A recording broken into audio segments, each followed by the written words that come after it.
সংস্কার, আপনারা বলেন যে সংস্কার, এটা সংস্কার করা লাগবে। আপনার গত আগস্ট মাসে শেখ হাসিনার পতন হয়েছে। সেই শেখ হাসিনার শেখ হাসিনার সেই পতনের বিষয়, শেখ হাসিনার কর্মকাণ্ড বিগত ১ বছর আপনারা এটা বিক্রি করলেন। আমাদের কাছে সাধারণ জনগণের কাছে এটা বিক্রি করলেন। সুন্দর মতো বিক্রি করলেন। বিভিন্ন ইউটিউবার দিয়ে, বিভিন্ন সাংবাদিকতা দিয়ে এটা দিয়ে আমাদের কাছে বিক্রি করলেন। আমরাও সেটা বিক্রিতেও সুন্দর মতো গিলে নিলাম। গিলে নিয়ে আমাদের হজমও করতে যাচ্ছি। আবার যদি আপনারা এটা যদি আমাদের কাছে বিক্রি করতে চান, পাবলিক এটা কি শুনবে? আপনারা নেপালের মতো দেশ এই এই এই ২-৪ দিন আগে তাদের একটা অভ্যুত্থান হইল। সেই অভ্যুত্থানের পরে তারা নির্বাচনের ডেট সরাসরি তারা একটা নির্বাচনের ডেট প্রকাশ করে দিছে ৫ই মার্চ ২০২৬ সালে তারা নির্বাচন করবে। সেখানে আমাদের মতো বাংলাদেশ একটা তরুণ সমাজ যেখানে সবাই সেখানে অংশগ্রহণ করেছে, একটা আন্দোলন করেছে।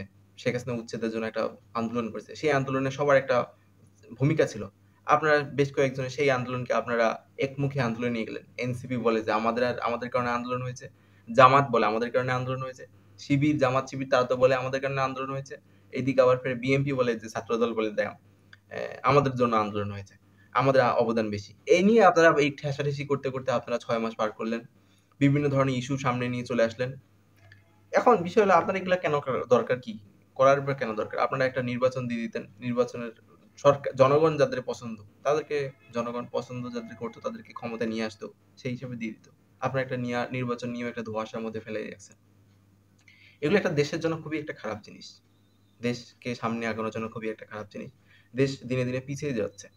দেশে আজকে নাই এইখানে আন্দোলন, কালকে নাই সেখানে আন্দোলন। বিভিন্ন রাস্তাঘাট ব্লক করে দিচ্ছে বিভিন্ন শিক্ষার্থী, পেশাজীবী, বিভিন্ন মানুষ তাদের নিজস্ব যে চাহিদা তাদের কাছে তুলে ধরতেছে, সরকারের কাছে তুলে ধরতেছে। তারা বুঝতেছে আন্দোলনের মাধ্যমে যেহেতু একটা সরকারকে নামাইছি, তাহলে আন্দোলন করেই আমাদেরটাও দাবি-দাওয়া সামনে পাওয়া যাবে। বিভিন্ন জন কেউ যমুনার সামনে যেয়ে সে আওয়ামী লীগকে ব্যান করতে চাচ্ছে। কেউ ৩ দফা দাবি নিয়ে সামনে যেয়ে দাঁড়িয়ে আছে। কেউ আনসার থেকে দাঁড়িয়ে আছে, আন্দোলন করতেছে। কেউ সংস্কারের নিয়ে আন্দোলন করতেছে। কেউ বিভিন্ন ধরনের ইস্যু নিয়ে আন্দোলন করতেছেন আপনারা। এভাবে যদি সবাই নিজেদের মন মতো যদি আপনারা নিজেরা চলতে থাকেন, তাহলে বাংলাদেশটা কিভাবে আগাবে? সবাই নিজেদেরটা আপনারা দেখতে চাচ্ছেন, সবাই নিজেদেরটা চিন্তা করতেছেন। এইরকম তো আপনারা চান নাই। আপনারা তো ওই সময় তো খুব সুন্দর, সুন্দর Facebook স্ট্যাটাস দিয়েছেন। যে সকল হিন্দু, মুসলিম, বৌদ্ধ, খ্রিস্টান সবাই মিলে আমরা দেশটাকে সামনে নিয়ে এগিয়ে যাবো। এখন আপনারা একপন্থী চিন্তা, একমুখী চিন্তা, সবাই আপনাদের মানে এককেন্দ্রিক চিন্তা, এটা আপনাদের নিজস্ব কেন্দ্রিক চিন্তা হয়ে গেছে। নিজের স্বার্থের সাথে কিভাবে চিন্তা যায় সেই চিন্তাতে আপনারা খুব সুন্দর মতো এগিয়ে চলে যাচ্ছেন। আমি দেখলাম গত নির্বাচন ডাকসুর একটা নির্বাচন হলো। একজন বিশ্ববিদ্যালয়ের একজনকে বিভিন্ন রকমভাবে কথাবার্তা বলতেছে। তো এটা তো মোটেও কাম্য না।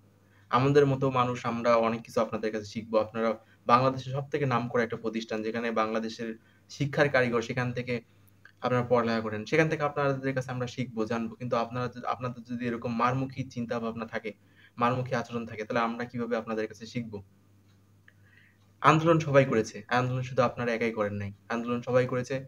আন্দোলন ক্লাস ৭ থেকে শুরু করে ক্লাস ৭ এ যে পড়ে সেখান থেকে শুরু করে ৬০ বছর বয়সীও একজন আন্দোলনে নেমেছে। ৫ই আগস্টের আন্দোলনে নেমেছে। অবশ্যই এ কথা বলা ঠিক হবে না যে আন্দোলনে আপনাদেরই নেতৃত্ব কম ছিল। আপনাদের নেতৃত্ব অবশ্যই ছিল কিন্তু আপনাদের সাথে দাঁড়িয়েছে। সকল কর্মজীবী, পেশাজীবী লোকজন দাঁড়িয়েছে। তাই বলেই না যে আপনারা যা মন চায় তাই করবেন। আপনারা একটা সুষ্ঠু সুন্দর নির্বাচন দেন। বাংলাদেশে একটা স্থিতিশীল অবস্থায় নিয়ে আসেন। বিভিন্ন জন ইউটিউবার বিভিন্ন রকম কথা বলতেছে। বাংলাদেশকে উস্কানিমূলক কথা বলতেছে। সেখানে বাংলাদেশ এর বিভিন্ন পরিস্থিতি ঘোলাটে হয়ে যাচ্ছে। তো আমি চাই বাংলাদেশ একটা স্থিতিশীল অবস্থায় থাকুক। বাংলাদেশে সবাই আমরা এখানে সুন্দরমতভাবে খেটে খেয়ে বাঁচে থাকতে পারি। আমি গরিব। আমি জানি আমি গরিব। আমি খেটে খেয়ে বাঁচে থাকবো। আমি তো এটার মধ্যে যাইতে চাচ্ছি না। আমি ভালোমতো বাঁচতে চাচ্ছি। আমি প্রতিদিন গেঞ্জাম করতে চাচ্ছি না। আমি প্রতিদিন মারামারি, প্রতিদিন হুড়াহুড়ি এটা করতে চাচ্ছি না। ফায়দা লুটতেছে কিন্তু obviously ২-৪ জন, ১০ জন, ১৫ জন মানুষ। ১৮ কোটি জনগণ কিন্তু ফায়দা নিচ্ছে না। তো ভালো থাকবেন। আরো কথা হবে।